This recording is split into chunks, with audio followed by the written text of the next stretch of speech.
There is a quiet little seaside town in the north of England, and on the morning of March 21st, 2002, a gray-haired man in his 50s pushed a small kayak into the freezing water, waved goodbye to the coast, and simply disappeared. Within 24 hours, his paddle was found floating on the surface. His empty kayak washed up on the rocks. A massive 62 square mile sea search was launched. Navy helicopters, Coast Guard boats, local fishermen, and the entire town officially declared him dead. But he wasn't dead. He was about 30 feet away, watching. And here's the part that will keep you up tonight. Before this story is over, you will hear a twist so chilling, so perfectly insane, that you will forget to breathe. Stay with me. You're watching Scandal Files US, the channel that investigates the scandals they tried to bury. If you love true crime stories where ordinary people do extraordinary, unthinkable things, you're in the right place. Before we dive in, hit that like button right now. It tells YouTube this story matters. And if you haven't already, tap that red subscribe button and ring the bell, because the next scandal drops before anyone else sees it. Also drop a comment. Do you believe he loved her, or was it all part of the plan? Let's find out. John Darwin was not a criminal. Not yet. He was a former prison officer who retired early and moved to a sleepy coastal village called Seaton Carew with his wife, and he gave piano lessons. He rented out apartments.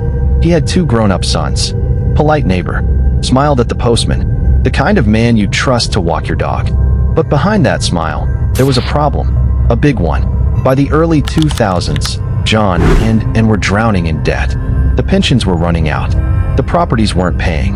And John, who had once locked people up for a living, was about to commit the perfect crime. He needed money. A lot of it. And he had one horrifying idea. What if everyone thought he was dead? He told Anne, and said yes. Let that sink in. The man she had married, the man who promised to grow old beside her, sat across the kitchen table and calmly proposed that one day soon, the whole world would believe he had died at sea. And smart, organized, decades-long partner didn't run. She didn't call the police. She didn't even cry. She simply asked. According to the investigators, the figure they had in mind was around £250,000 in life insurance payouts, plus Anne's widow's pension. Hundreds of thousands of dollars for a single afternoon of pretending to drown. And agreed. And the plan was on. Search teams launch. 62 square miles of coastline combed. Navy helicopters roar overhead. Fishermen drag the water. News cameras capture the grieving and dabbing her eyes at the shoreline, saying her husband had been a good man. The next morning, his broken kayak washes up. His double-ended paddle is found floating nearby. The sea had officially swallowed John Darwin. But here's the thing that makes your stomach drop. If the body was never found, if the kayak was found drifting, where, exactly, did John Darwin go that night? You're about to find out, and the answer is closer than you think.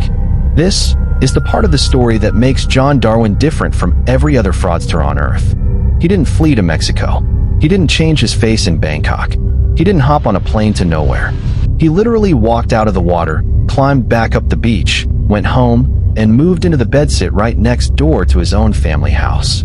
For months, his 2 sons, his wife, and the entire neighborhood believed that John was at the bottom of the sea, while John Darwin slept less than 10 feet away. Then, in February 2003, something even more disturbing happened. He moved back into the family home. He slept in his own bedroom, wore slippers in his own kitchen, sat across the breakfast table from Anne. He became a ghost in his own house. And the neighbors? They said everything was fine. For the next 5 long years, and Darwin collected widow's benefits. She cashed in the insurance. She cried at charity events. She hosted memorial services for a man who was eating breakfast behind her. And no one suspected a thing. Until December 2007, when the lie finally cracked. One quiet afternoon, a single mother, name still unknown, was sitting at her computer. She was curious. She'd heard about the missing Canoe man years earlier. And for no particular reason, she opened Google. She typed 3 words, John and Panama. She hit Google Images. She found it. A photo. A real estate listing on a property website in Panama. And in the picture, standing arm in arm, smiling, very much alive, was John and Darwin. The dead husband and his grieving widow vacationing together in 2006. She rang the police. The police rang the Daily Mirror. And within hours, the cover of every newspaper in Britain carried the same jaw-dropping image. A simple Google image search, the most modern, mundane act in the world, brought down the most elaborate fraud of the decade. And Darwin, who had fooled the whole world for 5 years, was cornered by reporters in her Panama flat. And what she said next was so bizarre, it forced the lead detective to call her, in his official report, a compulsive liar. But that's not the twist. Her confession was just the door opening. The real twist comes later. Stay with me.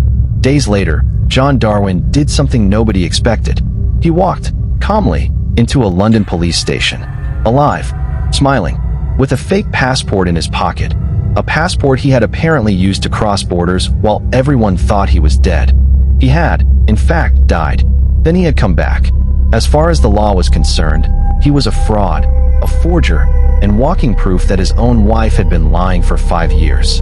On July 23, 2008, both John and Darwin were convicted of fraud. John Darwin, sentenced to 6 years and 3 months in prison, and Darwin, sentenced to 6 years and 6 months. 2 partners, 2 sentences, both older than 60, both branded, forever, as the couple who pulled off the cruelest fake death fraud in British history. Okay, here's the twist. The part you promised me you'd stay for. The investigators later uncovered something that nobody, not even reporters, not even his own sons, had ever considered. And Darwin didn't just agree to John's plan. Investigators believe. And Darwin was the architect. The paperwork, the insurance forms, the widow's pension applications, the fake sympathy letters to the search and rescue teams, the Panama property purchases, the bank accounts. Almost every single piece of the fraud was prepared before John ever paddled out to sea. John was the face, the actor, the dead man. But behind the curtain, calmly, methodically, for years, was his wife. And the most haunting line in the entire police file?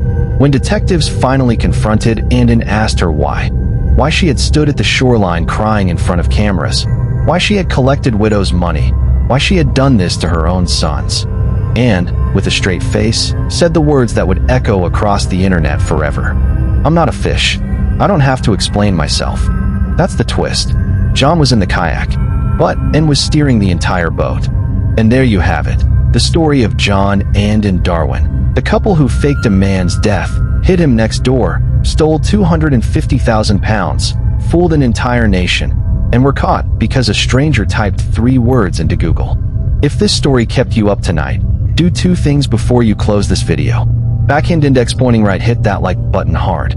Backhand index pointing right, tap subscribe, and turn on the bell so Scandal Files US drops the next scandal straight into your feed.